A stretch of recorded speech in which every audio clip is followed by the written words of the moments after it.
출근길 버스 안.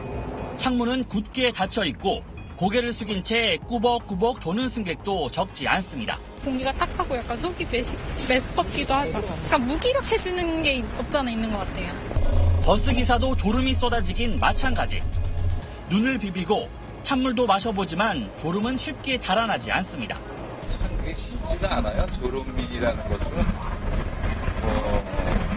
무슨 약이 있는 것도 아니고요. 이산화탄소 농도가 높으면 졸음운전을 할 위험이 있습니다. 이 측정기를 이용해 버스 실내의 공기 환경을 직접 파악해 보겠습니다. 텅 빈 버스 안에서 측정된 이산화탄소 농도는 700ppm대로 정상 수치입니다. 하지만 운행을 시작하자 1000ppm으로 오르더니 10분 뒤엔 환경부가 마련한 대중교통 공기질 권고 기준인 2000ppm을 넘어섭니다. 버스가 승객들로 꽉 차자 수치가 5000ppm까지 올라갑니다. 이산화탄소 농도가 증가한다는 뜻은 산소량이 부족해지면서 어지럼증, 피로감, 또 이 구토까지도 발생을 할 수가 있고요. 운전자 입장에서는 졸음운전이 유발되면서 대형 사고의 발생 가능성이 높아진다고 볼 수가 있습니다. 환기가 제대로 되지 않기 때문인데 미세먼지 때문에 마음껏 창문을 열 수도 없습니다. 환기를 제대로 하려면 외부에 미세먼지가 들어오지 않게 필터 같은 것으로 차단을 해서 맑은 공기를 공급해 주는 것이 필요하다고 생각합니다.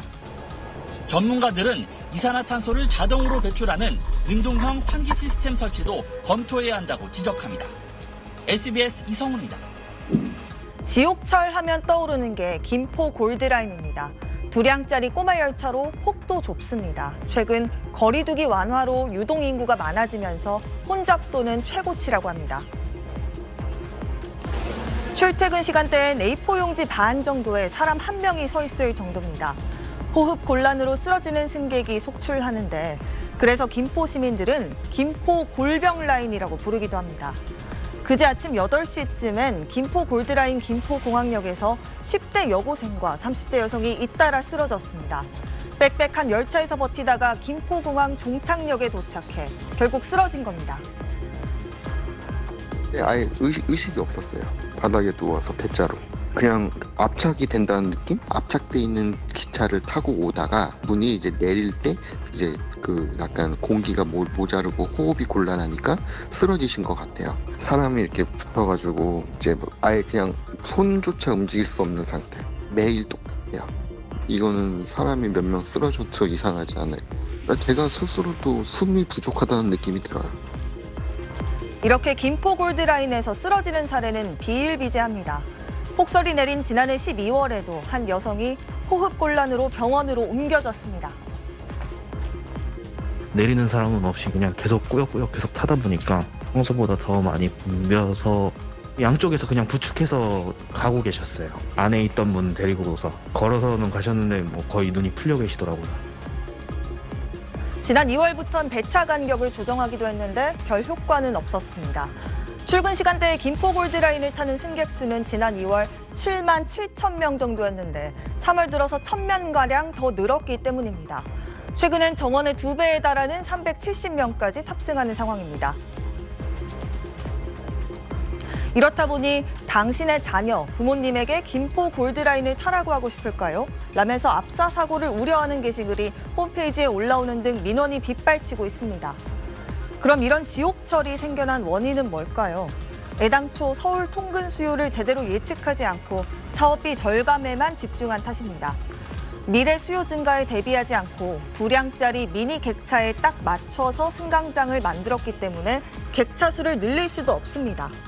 현재 48만 명인 김포시 인구는 70만 명까지 늘어날 전망인데 이 상태라면 지옥철을 넘어서 아예 승차 자체가 불가능한 상황이 올 수도 있습니다.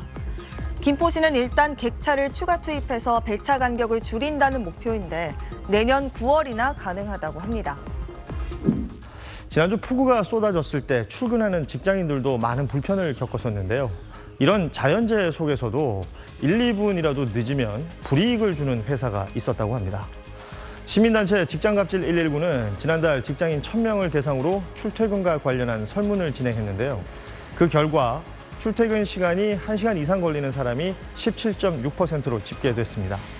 5명 중 1명은 출퇴근 중에도 고객 통화와 민원 처리 등의 회사 일을 하는 것으로 조사됐는데요.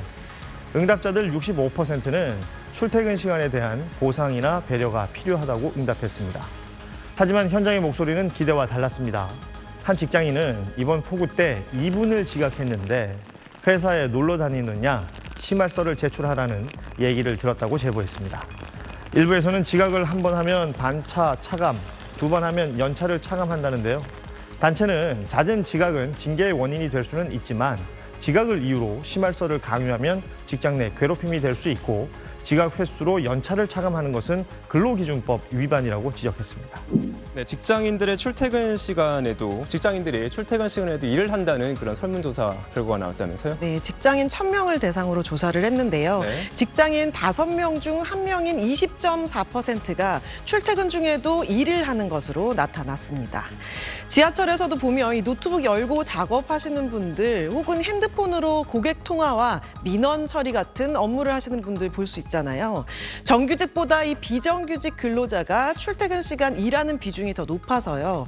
비정규직은 25%, 정규직은 17.3%로 나타났습니다.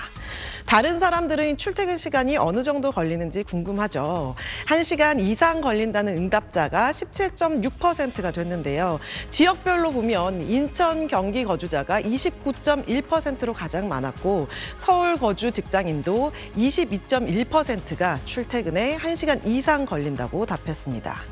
출퇴근 시간이 30분에서 1시간 미만이 42.2%로 가장 높았는데요. 수도권 거주 직장인이 대부분 여기에 해당했습니다. 그런데 지난 폭우 때 폭우면은 정말 왜 출퇴근 시간 굉장히 오래 걸릴 수밖에 없었잖아요. 그렇죠, 네. 그런데도 불구하고 뭐 한 1, 2분 늦었다고 이게 불이익을 줬다, 불이익을 받았다 이런 제보가 뭐 나왔다면서요? 네, 뭐 말씀하신 대로 지난주 폭우로 이 출근 시간 맞춘다고 네. 다들 애를 먹으셨을 텐데 아무리 이 일찍 출발해도 평소보다 2배 더 걸렸다는 경우도 많았습니다. 하지만 이런 천재지변이나 이 교통 정체 때문에 1, 2분이라도 지각하면 심할서를 써야 하거나 인사에 반영됐다는 제보가 직장갑질 119에 접수됐는데요. 일부에선 이 지각을 1회하면 반차 차감, 2회하면 연차를 차감한다는 내용도 있었습니다. 근로기준법상 이 지각이나 조퇴, 결근은 해당 시간만큼 월급에서 공제하는 것이 원칙입니다. 근로계약서대로 이 근무 시간을 지켜야 하지만 좀 더 유연한 출퇴근 시간도 필요하다는 지적이 있고요. 직장인 3명 중 2명 정도는 출퇴근 시간에 대한 보상이나 이 배려가 필요하다고 답했습니다. 연령대를 좀 보면 역시 MZ세대인 30대가 71% 이상으로 50대 이상보다 많았고요. 생산직이 사무직보다, 일반 사원이 관리직보다 보상이나 배려 필요를 더 크게 느꼈습니다. 네, 서울 집값이 40개월 만에 최대 낙폭을 기록했다고요? 네, 한국부동산원 자료인데요. 네. 지난주 이 서울 아파트값이 0.08% 떨어져서 지난주 0.07%보다 이 하락폭이 커졌는데요. 2019년 4월 첫째 주 조사 이후 3년 4개월 만에 가장 큰 폭을 기록한 겁니다. 서울 아파트값은 5월 다섯째 주 마이너스 0.01%로 하락 전환한 뒤에 11주째 떨어지고 있는데요. 낙폭도 키우고 있는 겁니다. 지역별로는 이 노원구가 0.2%로 가장 컸고요. 도봉, 성북, 종로도 0.1% 하락률을 기록했습니다. 25개구 가운데 유일하게 이 상승을 기록했던 서초구도 2주째 보합세를 보였습니다. 앞으로 이 금리 계속 올라서 연말까지는 이 집값 계속 떨어질 거란 전망이 많은데요. 때문에 이 실제 서울 아파트 매수 심리는 14주째 하락하고 있고요. 아파트 거래량도 역대 최저 수준으로 7월 아파트 매수 신고는 516건에 불과했습니다. 지난주 이 폭우로 미뤄진 250만 가구 플러스 알파 이 주택 공급 대책이 내일 나올 예정인데요. 공급이 늘어나게 되면 집값 하락 압박이 더 커질 것으로 보입니다. 반면에 상가 매매 가격은 오히려 오르고 있다고요? 네, 이 아파트는 강남 불패도 무너지는 상황이지만 네. 상가 매매가는 통계가 집계된 2006년 이후 역대 최고를 찍어서요. 올해 상반기 전국 평균이 3.3제곱미터당 2,062만 원으로 집계됐습니다. 지난해 상반기 1,980만 원으로 오른 뒤에 이 하반기 2,023만 원으로 2천만 원 선을 돌파했고요. 올해 상반기 최고점 최고점을 찍은 겁니다.